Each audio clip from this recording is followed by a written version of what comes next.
I think one of the really important things about the creative arts is originality. Even people don't understand the dialect, of course, they can read the subtitle, but still they were deeply touched by the emotion, by the authenticity, by the history, by the real connection. They need real touching storytelling. This time they can just be friends. They can be, there can be loyalty, there can be friendship, there can be many different types of friendships. It had the wind in its sails, and it was a bit, I think, a little bit zeitgeisty. People were ready to hear the story. Can you imagine? A slow-paced family drama becomes the blockbuster for the super speed China. What is the secret behind this, and what does it say about China today? Dear You has become such a big name now in the Chinese theater. These are difficult times in the industry, globally, and in China too. And I think when a film comes out that has what feels like a kind of independent spirit and tells a story that has a clear emotional through line and has an urgency to it, and perhaps a sense of telling a story that hasn't been told on the big screen many times before, I think there's often a good chance that it will catch on. Audiences are looking for something new, for something fresh, something that doesn't feel too packaged.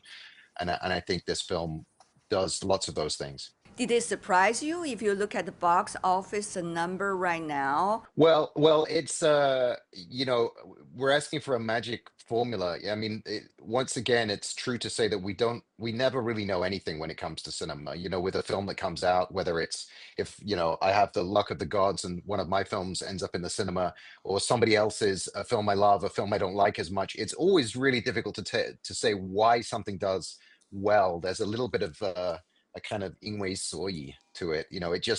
There's a kind of it's self-generating. There's a goodwill often connected to certain films, and then audiences respond, and then because people are talking about it, that's why it takes off. And this film does have elements that you might be able to guess, but it wouldn't have surprised me if this film had come out and it had been a very small release and had disappeared fairly quickly. It had the wind in its sails, and it was a bit, I think, a little bit zeitgeisty. People were ready to hear the story. Well, there's many elements, and we could analyze for hours. But I think that one of the elements that that sort of touched me was and surprised me at the same time is the fact that this film was not. I was expecting, okay, there's going to be a romantic angle to this. The boy loves the girl, and it's. At first, I was kind of bored, to be honest, and then I was surprised.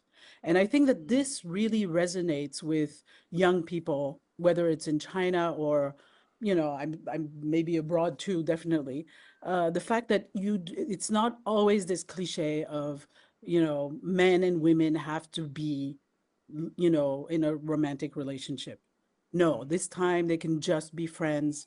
They can be, there can be loyalty, there can be friendship, there can be many different types of friendships. This is real life, and I think a lot of people are changing the way they get involved in relationships, and maybe they will have more than one love in their life. Maybe they will have two or three, and maybe their friendships will be more important than their romantic involvement. So it's a changing world, and I think that really very smart, very intelligently reflects that reality. I had a feeling once I saw it, I had a feeling it was gonna get a lot of a lot of word of mouth, and people were gonna, the likelihood that it would really do well that way, because I think one of the really important things about the creative arts is originality. And when you take all the great literature and the great movies, all the films that have made received awards and so on, there's one common thread through all of them, and that is each one of those stories is an original story, right? Like it's not a copy of some other thing. And so that in itself, when I saw it, it was like, wow, okay, the language, the story itself, it's not a unique experience. There are many, hundreds of thousands of people went through this type of story. We ourselves, coming from the age of letter writing, like Yeah. you leave home and then you don't hear from home or your loved one for like months. And that we it resonated with us, right? And for I think for a lot of young people, seeing that world where people communicated by letters and you didn't hear from your family, your relatives for ages, that was also something completely fresh and new to them. So the originality was one thing that would push this forward. It wasn't a Yeah. repeat of some other often told story, which is I think actually one of the problems with movies. Very often like Hollywood does it, but in China it happens a lot, which is like, as soon as one subject, one type of film becomes popular, then everybody jumps on the bandwagon. In fact, what's going on right now is I've had conversations since seeing this movie where producers, they all refer to this like, oh, you see, since the Amaz this this story is now so popular, I'm sure the next tearjerker or the next story, we should also do stories like this. And there's like hundreds of projects now being launched in the same genre or in the same vein. Talking about originality, Qiu Fan is originally coming from Chaoshan. That is where exactly the story was set. And a lot of cultural elements were explored in the movie. Qiu Fan, were you surprised this has become such a big hit? I was so surprised, to be honest. I was sitting Really? in the cinema when I was the only one speaking the dialect, but I heard all the sobbing, weeping, even crying in the darkness. I cried. And yeah, Yeah, so me I too. feel, wow, even people don't understand the dialect. Of course, they can read the subtitle, but still they were deeply touched by the emotion, by the authenticity, by the history, by the real connection. I mean, yeah, so people long for this kind of storytelling for long because we have all this, VFX, big budget, huge stars, big, very good production value, well packaged projects. But people get tired of those, they need real touching storytelling. So I can see the power here, but I didn't expect it to be that big because I know the director. I know his previous works is all very local and speaking the Yeah. same dialect, very marginalized, very niche. And sometimes you think it's kind of like crafting. Most of the projects like very low budget and maybe self-funding. And I think now is the tipping point, right? So because the industry get to this point and everyone right now talking about it, rushing to the cinema to watch it. And now a lot of project reach out to me because I'm from Chaoshan. They ask me if I Can have you write any similar story? stories. So I think this is capitalism, right? So this is industrial thinking, but it's not gonna make any better story if you following the same path. Talking about the dialect, by the way, Qiu Fan, did they really speak great dialect, really authentic? Because I can't judge. It was beautiful to me. To be honest, each characters they speak a little bit different dialect, even within the same Chaoshan area, but Interesting. each one had different accent. So you can tell it's from different village or cities, but they speak together. It sounds, a bit odd, but it sounds harmonious in a way. So it's quite interesting because a lot of slangs with layers, even some dirty language. If you don't translate it properly, you couldn't get it. Get the meaning. So it's in Ah. depth and with layers, and that kind of nuances is very difficult to be translated. Well, we got the first-hand information now. So they are coming from very different village. Which village are you from, quote unquote? I'm from Shantou. I'm a Shantou. city boy.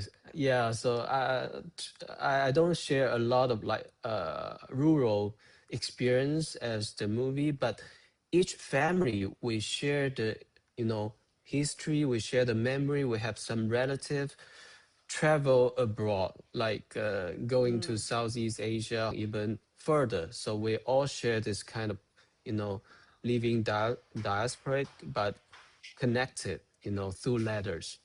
Which I think is really interesting. How come all of a sudden, the dance, the tea, the dialect, the music, and even the look, and even the rock music coming from the region, the rock bands have become such a national phenomenon all of a sudden from Chaoshan. I really wonder whether there's some secretive force behind all of this. Chaoshan is quite a mixed and contradictory culture because we are basically immigrant from the central China since maybe Han or Song dynasty. So we still heritage the very ancient towns. We have 8 or 9 towns, and we maybe speaking the same language as the Tang dynasty speak. um, and we still preserve all this culture like ancestral temple. We have all this ritual during the different festivals. We worship the gods, the heaven god, the earth god, even all this natural gods. And we have this kind of ingo, warrior dancing. So basically Yeah, it's like a dancing right now, it become a big hit. It's very popular, a you can lot see of it everywhere. energy. Yes, A lot of exactly. energy. So I Yeah, I I see it as like the rule setting,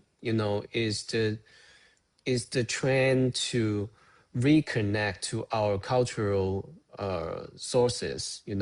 Back in thousands of years ago, when we speak very ancient dialect, we would still worship yeah, the cosmic beings and our ancestor, and we're still deeply connected together. And right. I think it's very different kind of feeling, like living lifestyle.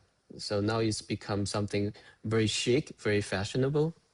I think, yeah, it's about time in a mysterious way. I've been talking to friends. They say to me when they travel to Chaoshan area, the kind of chill feeling is unique. People are pretty relaxed. They got the gong fu cha, right? You cook the cha a long time, and you use a very steep, short flow of the water in order to bring out all the flavors. It's a very different lifestyle.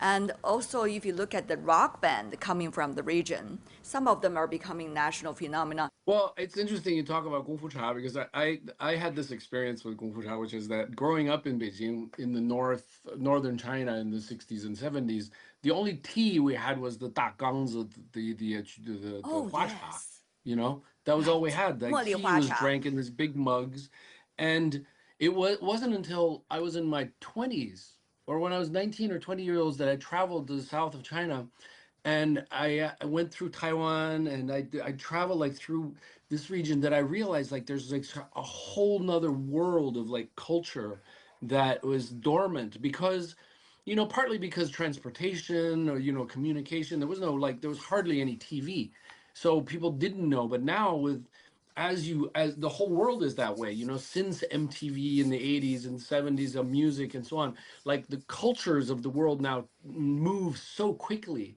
and young people are like sponges. They really like whenever there's something new, it's like, wow, this is really cool, like because of course each culture has like unique things that are very cool.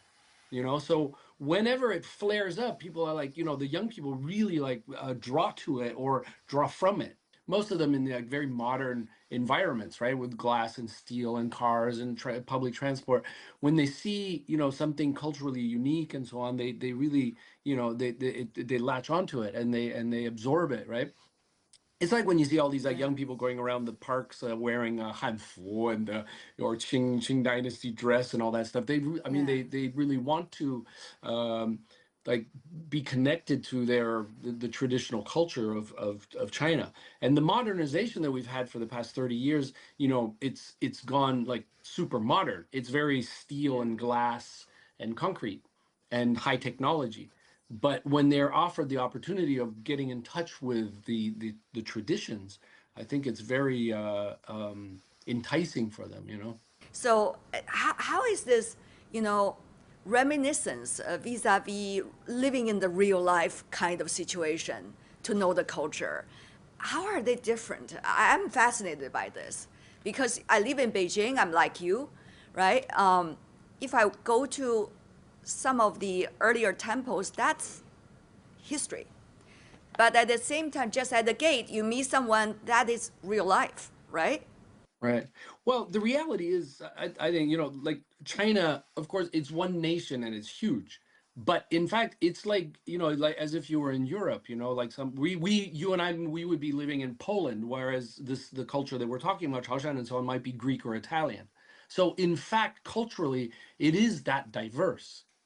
You see, so for the rest of the country to suddenly look up and realize, like, oh wow, there's this really Oh, cool wow. way of living down there. I think it's that kind of feeling. It is the fact Yeah. that it's culturally very, very diverse, and we're talking about a Mm. difference between of 1,000 kilometers. The Northerners or the Westerners, or in China, and even throughout history, there's been a lot of mixing and so on. But the Genshen part of each culture. I mean, if you go to Yunnan and Sichuan, and each region has its own, like, very, very deep roots and its own kind of culture. And once in a while, it sort of flares up, and everybody goes, "Wow, that's it! That's so China." But in fact, it's all China, but it's all very, very different. Well, I think regional diversity does something to us. I remember when I first came to China in the mid 90s, I used to go to the cinema all the time, even though at that point I'd go and watch Chinese films and not really understand them. But, I still got I was aware really early on. I'm very sensitive to sound. When we make documentaries, sound is such a big part of it. Yeah. And I remember thinking, oh, so much of this is dubbed.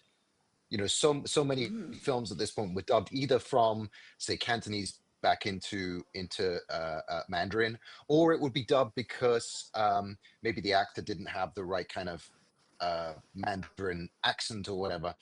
So there was a lot of that, and so that's a sort of pull towards the center where you share a culture, and obviously that's important in a country that you share a certain amount. But I think there's a pull now in regional culture to imagine that regional cultures, and when I say imagine, it's because it's true, partly.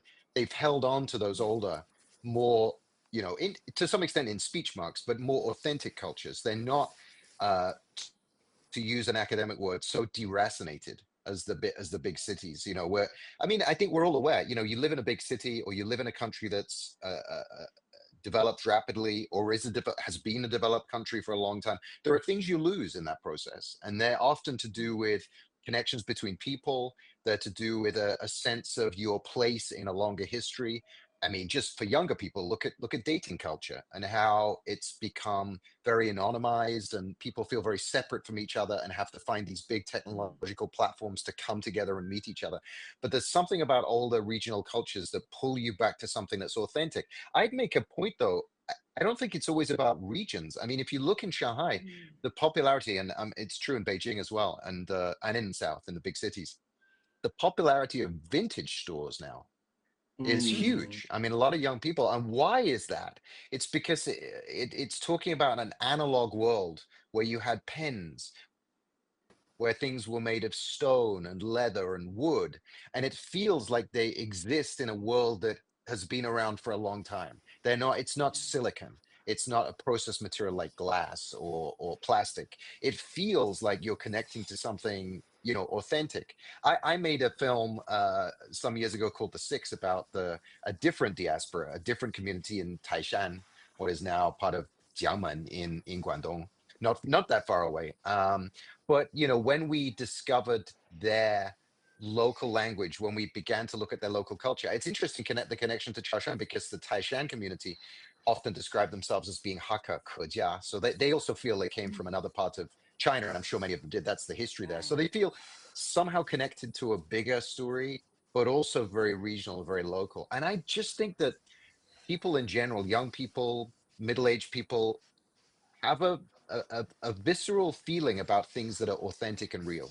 It just somehow grounds you. It puts you back in a space that feels like you're talking about real things and not things that are, incredibly abstract. And I think that's Mm. comforting. There's a comfort to that.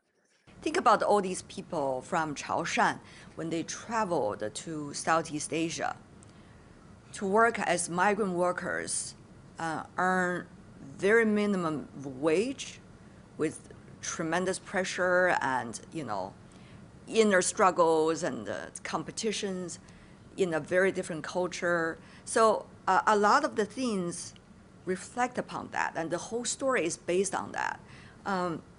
Qiufan, in Chaoshan, I know almost every family knows or have or at least know that someone whose ancestor was, migrant workers to Southeast Asia or the United States or Europe.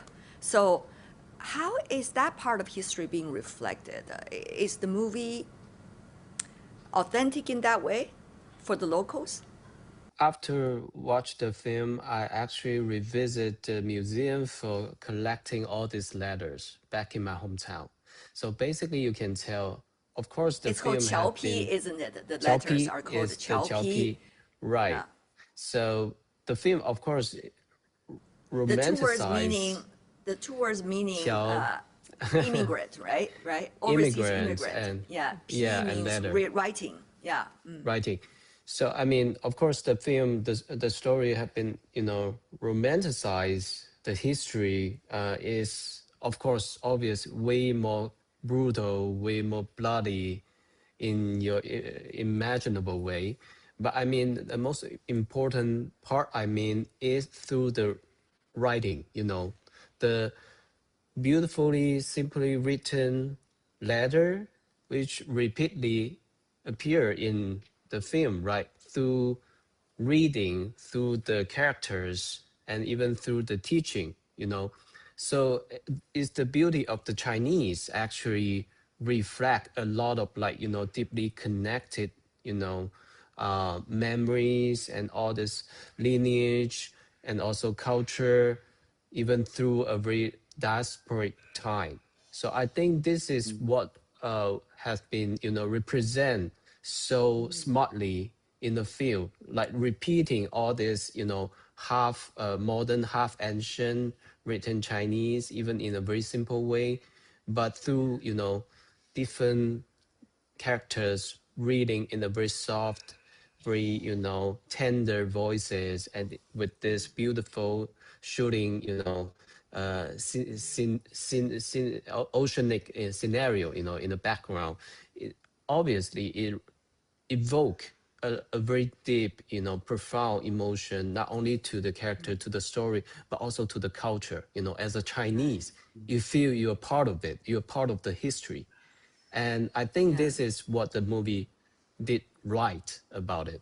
Yeah, Go ahead. I really agree with that because it was the most, in fact, to me, the most moving thing about the movie was the text, was the letters, was Yes. the words that were being used. I think one of the moments that really moved me more than anything else was when she was standing in line in the post office, like trying to waiting for to have her letter delivered or written, and there were all these other men all there waiting to have their letters written.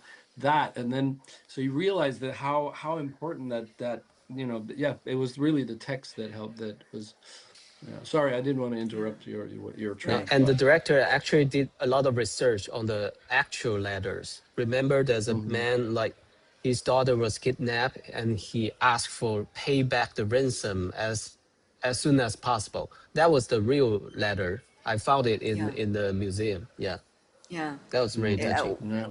Later in the movie, they show the different letters, the original Qiaopi. I have a number on hand, actually from 1864 to 1980, over 30 million Qiaopi letters were received nationwide here in China. And you can imagine every of those letters, there's a story or two behind it.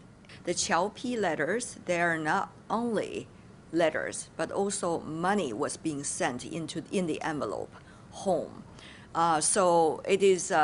So when you imagine that you receive a letter from your loved ones, and with which also carries the resource you need to depend on for your life, it carries both meanings.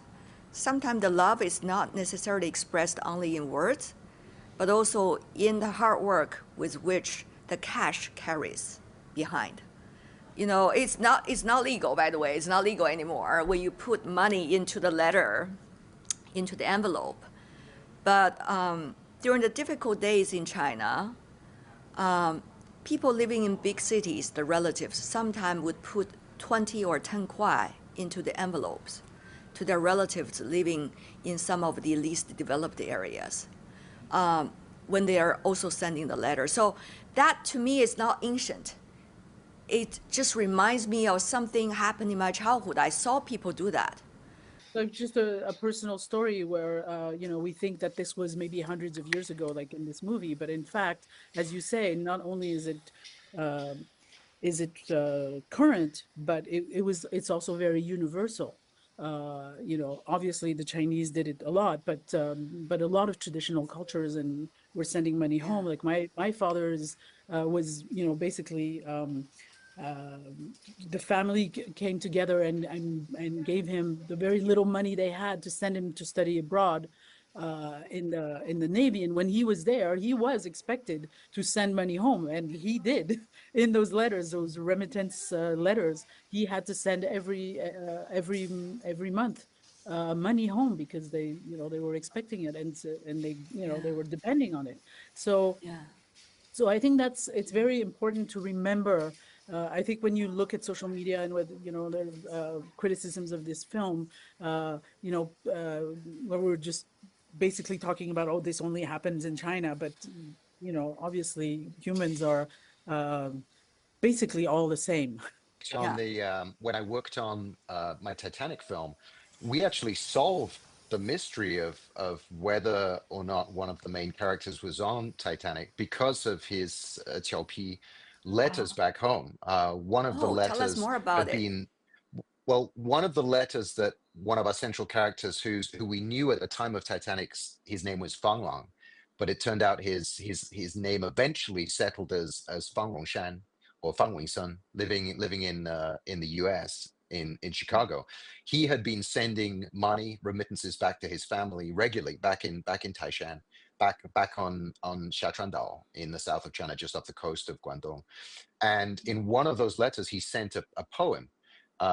That was the only time we found on record of him relating his experience surviving Titanic, about being in the water, being pulled out of the water. And that was in I think, a 4-line poem, 7 syllable, 7-character line. And that Wow. was where the mystery was solved. So sometimes these Chelp, and I've read thousands of Chelpy letters when we were working on that film from all over. And that sense of what it means to be someone who has to be so economical for obvious reasons you've just mentioned with words, Right. but to say so much in so few words, I think is something that, like, diaspora communities all over the world can relate to, whether it's money or a poem or 5 words Yeah. that say how much you miss somebody. I think that's a kind of, we talk about the specific and the localized, the Chaoshan community, but that's a universal experience of most immigrant communities. In fact, Yeah. I say Yeah. one thing.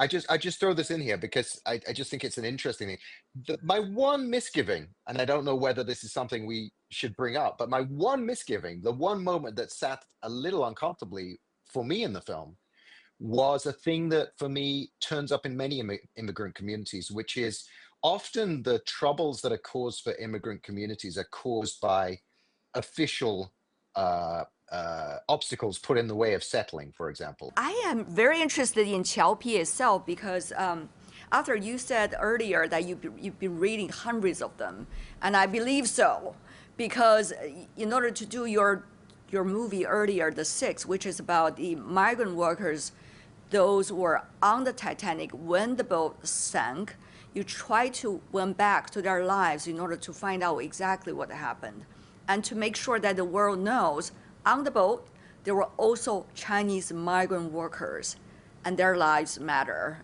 to put it in a political slogan. Anyway, so tell me more about what did you find out about the Qiaopi?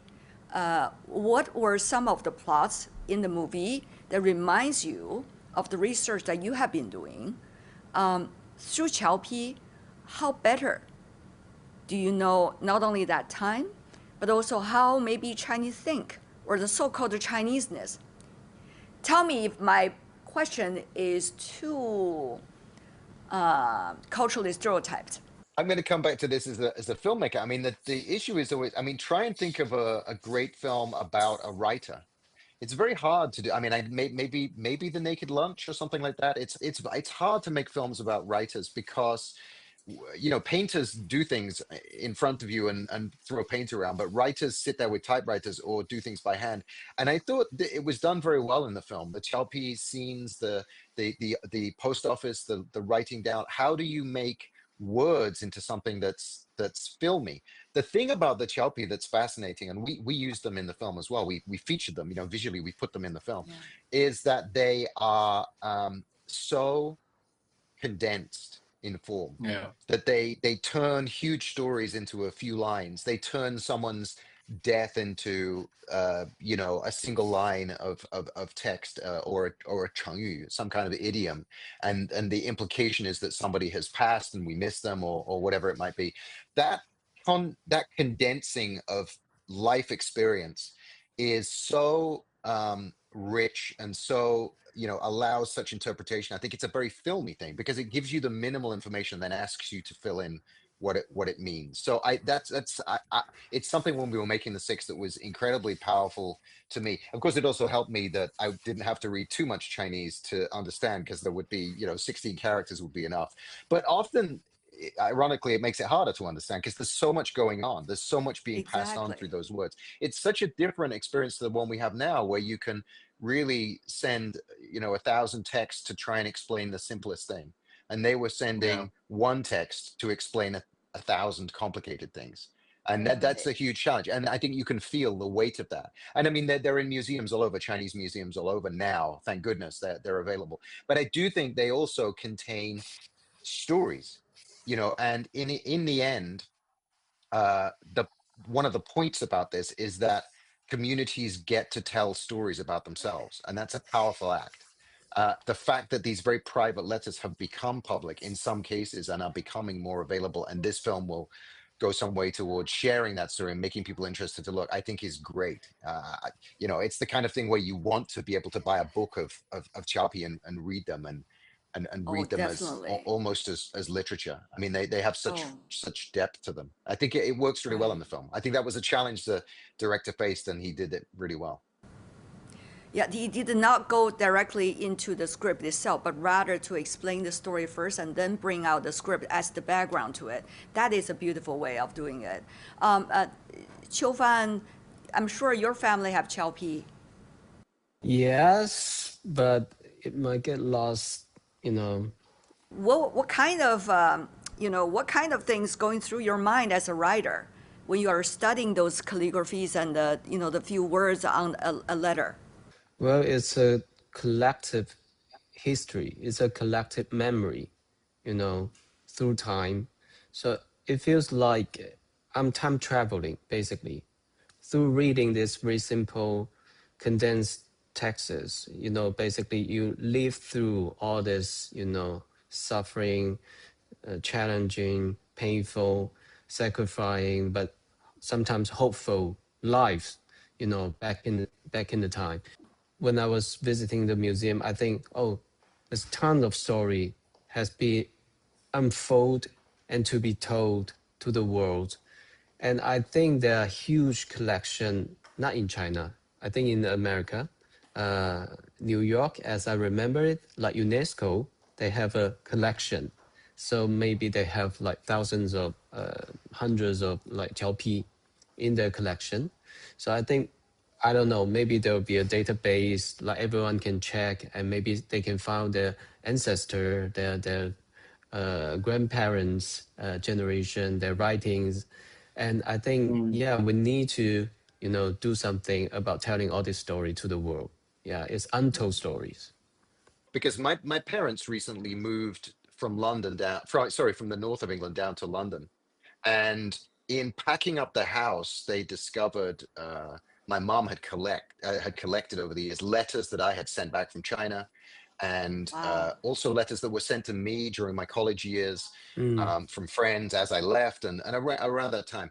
And I sat for about a day and a half reading dozens, maybe hundreds of mm-hmm, letters. mm-hmm, It was an intensely moving, if not at some points traumatic. I'd remembered things differently in my own life. This is only 30 years ago than the letters revealed the truth to be. This is 30 years ago in my own life, and I'm misremembering things. I'm remembering that people didn't stay in touch when they did, for example, or I'd forgotten that I'd written to them.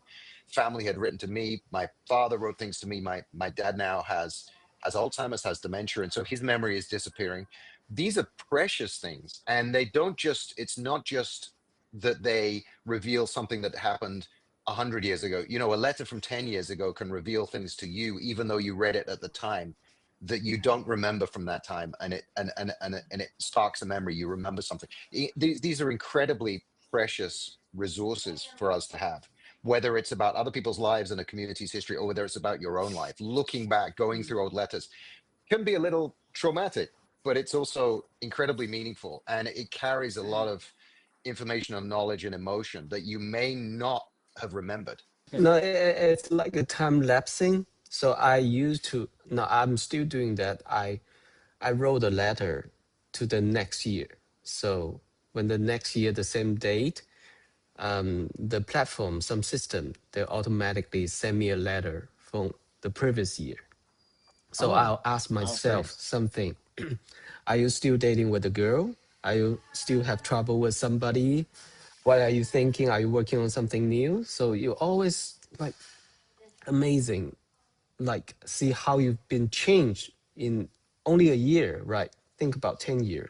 I was thinking about the letter I wrote to my pen pals overseas. When I learning English, everybody had some pen pal, and I really wonder what I wrote there. You know, whether that they will have the Tianwei P or something. Arthur had his Arthur P, right? Maybe what really impacted a lot of young people about this film is is these letters. You know, the pace of the world has changed so much. Like nowadays, you know, you could be on the other side, we could be on a Zoom call, and you realize the speed of things. Like you yawn, and this person on the other side of the planet yawns because you yawn. That's something very close and human, right? You know, Mm, you yawn when the person next to you. But this happens now across the planet instantaneously because of these gadgets we have. Whereas only a couple decades ago, we were still writing letters. So the weight of those letters and what they carried and how, you know, the speed of human life has changed, mm. is maybe that's why the young people all were stunned by it as well. Just like, oh my God, that's how it used to be, you know? Yeah, I was gonna say to come back to the pace and rhythm of this film. Um, I was going to say that I don't actually think that it's particularly this film is so popular because it's based in Chaoshan. I think it's more about the story itself, the authenticity of the story, um, and it feels so real, almost like a documentary, in fact. And I think that's the shock. For most people who are not used to seeing this kind of movie. And in terms of the rhythm, I think that's also one of the draws for people is it's the fact that, we were talking about Beijing, but I was in Beijing in the 80s, and Beijing in the 80s felt almost like Chaoshan now. Like it was very slow paced. You could just go to anybody's house. You don't have to call them. You don't have to do any. You just, you can see anyone anytime, whatever right? It was very relaxing. And then we moved to New York, and New York was like what Beijing is like now, which is 2 weeks before you can meet someone. It's a fast-paced, high competition, which is what Beijing is like, and probably Shanghai and all the big cities in China right now. And so I think that the slow pace, the back to slow life kind of concept is really attractive to young people, I think. The idea that, oh, you could actually have a life like this where, not everything is on the phone, not everything is, scrolling, social media, and there is just real life, real stories, simple life. One of the things I really enjoy is how slow cooking has been. Um, my mouth is watering right now when I'm talking about it because the locals are putting the olives, right, just in the pot to cook for almost half a day. And I remember the grandma when she heard that her husband passed away. It was a rainy day, so her youngest son was accompanying her to cross the courtyard in order to reach the kitchen, because in the kitchen, the olive was slowly cooked for almost half a day. And she used that motion to, in a way, hide her inner feeling. But everybody could feel it together with her when she go to the pot and say, oh, the olive is well cooked. I remember that moment very well. Of course, I had tears in my eyes, but that's slow cooking. And there's a lot of things about slow cooking. It's not just about the food, right? Yeah, I mean, definitely food is emotion. Emotion is food. And um, I uh, I think that so after seeing the movie, when I saw it, I wasn't tainted by, all of the comments online that, about this movie. And there is one thing that I personally don't like too much about the comments, some of the comments that I've seen about, oh, this is obviously it is capturing authentic culture, authentic language, authentic story. It is Chinese. There is no doubt about that. But it's not it's universal because it's not only Chinese people or Chinese women Yes, will express their emotions by cooking. It's universal. Many indeed. people are not good at expressing, especially when you're in a PTSD mode or in trauma. You're not going to start analyzing and verbalizing how you feel. You're going to do something that is, from You your bake daily life, bread. needs to be done. I make bread. Yeah, Many people, you look at Grey's Anatomy, there's like millions and millions of examples of people who deal with trauma by doing everyday tasks. And I think that's yeah, why it's universal. That's why it makes you cry, because it's universal. If it were just Chaoshan culture or Chinese culture, it wouldn't make it only Chaoshan people would cry. right, Except, right. I didn't cry because of that though. Yeah. Maybe we can ask the other Well, guys why they cried. It's that the pacing issue is one of those things when I mean, when you make a feature film, you can plan that into the script, the screenplay. In a yeah, documentary, that's a rhythm you find in the edit, in post-production. And it's an incredibly complicated process that's half science and half just raw sixth sense gut intuition. feelings. But Yeah, it's always hard to get that. And I mean, I personally, there was a movement in cinema in I think the 90s, early 2000s called slow cinema, where this was, became embraced by certain filmmakers, where they would slow everything down and just they kind of force you to follow at their pace, follow at their pace. I think in this film, an interesting thing, um, I'm going to throw some salt into the pot of the discussion here, but okay. Is it going to be slow cooking? it's not about slow cooking. It's a metaphorical. But I thought was I had a strong thought when I was watching it to do with the way that relationship between the two women who are so distant changes over time. I don't know what other people's perspective is here, but I just thought it was an interesting cultural point. Um, Perhaps as somebody who grew up in Europe, the idea, and I make no judgment on that, just in terms of how I know my own relatives would react to situations. But my first reaction when uh, the husband dies, and then you can tell that Nanja has made the friend in Thailand has made the friend who appears to be a romantic interest, but we come to discover she is genuinely a friend, a sort of sister character to him, decides to not tell the wife over many years. In fact, I mean, 10, 20 years, I think it's 18, 20 years. And I thought it was interesting because I'm aware of this being something that turns up in cinema, Asian cinema, especially East Asian cinema, quite a lot. The withholding of information, and it's done out of love. And I think good films manage to portray that in a way that is subtle and nuanced.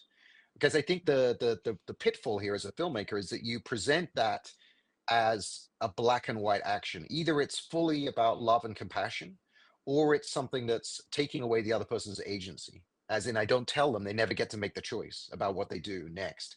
As somebody that crosses cultures, that sits between two cultures, that sat uncomfortably with me in the cinema. And I don't mean that in a bad way. I just mean that in a point of interest. What I liked was that the film didn't kind of resolve that in some ways. It kept that as an open thing. I didn't feel that the film was telling me that her decision to not tell the wife was necessarily a good thing. You could see she did it through love, but there were ramifications, and how they resolved that at the end in terms of the relationship between the two women, I thought was interesting. Not necessarily how I would have done it or how every filmmaker would have done it, but I thought interesting to take something that's culturally very specific. The idea of withholding information, withholding somebody's agency, but doing it out of love and compassion, perhaps because that point in history, if she told the wife, what would she have done with that information, given their poverty, given that life was very tough, that perhaps if she'd known, she would have refused money, and then life would have been even more tough. That there's a sort of compromise going on, and I like the way the film left that open, but also left me with slightly uncomfortable feelings. Those are things I enjoy sitting in the cinema, to feel slightly uncomfortable about decisions that people make. You can kind of understand it, you don't necessarily have to agree. Exactly, that's a beautiful point. Let me have Qiu Fan, who is coming from that culture. Is this something unique about culture, or is it something, as Arthur said, a very different choice by the crew? I mean, obviously, there is some historical reason. For example, for most of the time, the letter didn't arrive. That's very often because of during the wartime, the transportation and everything is very possible. But I mean, what Arthur just point out is very important. Like, what humanity would make a choice, and I think the smarter thing the filmmaker put in the film is to keep the audience guessing. Mhm. What is happening and what is the consequence and what is the responses of the characters. So I think we just keep guessing, speculating, how they gonna react, right? Because we all have our own take on this culturally, or like by different age, by different time. So we all will have our own choices. But if you put it back in the historical context, it all makes sense. It all makes great sense. And that's my understanding from my parents' generation, even before that. So it's very Mhm. resilient choices that make through the very difficult, tough time to carry on the surviving of the family and the children and the offsprings, and that's the only choice they can make.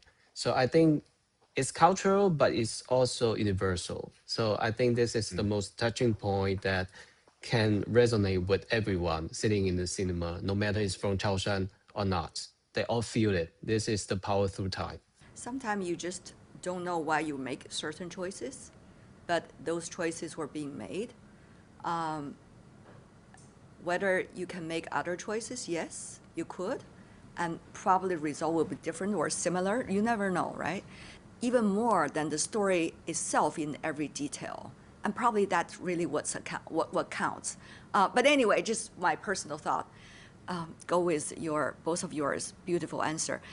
It Yeah, go ahead. reminds me of the Chinese painting, leaving a lot of blank and emptiness. So-called 留白. Yes, to be even more engaging with the audience. Yeah, yeah, Yeah, that's very yeah. unique. Mm. Right. You buy, and also Andy? the Yeah, sorry. silence in Yeah. the, in the rhythm, and those are all uh, what you could characterize as feminine qualities. Yep, That's why yep. I was Mm. convinced when I saw the movie. I didn't know, but I thought the director was a woman. I was convinced. Yeah. Not a film made by a man, Yeah, it's a It and I was is. very well wrong. told woman's story. Yeah. Yeah, because just Mm, Yeah, even the rhythm, the silences, right. I have to say that, when you watch a movie, there's a suspension of belief.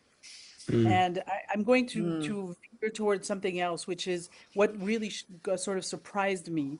Uh, um, is obviously I was expecting the usual thing. Okay, here we have a young, beautiful girl in a hotel running this hotel, and all these, migrant men who are married far away from their wives, and there is a dirty reality to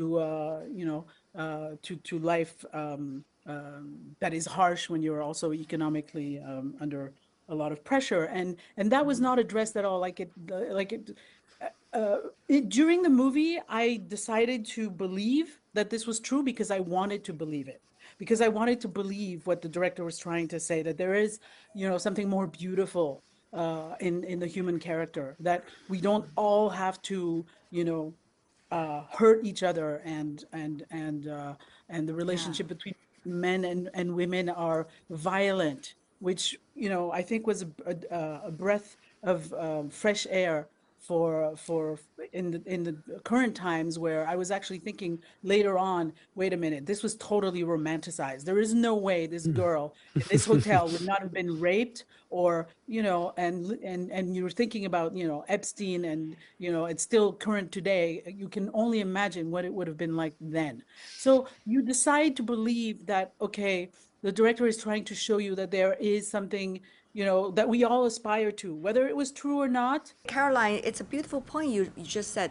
I was feeling a big sense of relief that the story did not turn into, violence against the women, which of course is a thing that's very important that we should also work on against. But, it's not a story that, There's only so much we can take as women in terms of those stories, I think. yeah, it's not every story is a story about that. Yeah. There are always something more important in one story than the other parts of the story. And I'm so glad. I was feeling relief. I feel like you, Caroline. I was actually, the other thing that really surprised me positively is the fact that the emotional center of this film was around uh, two old women.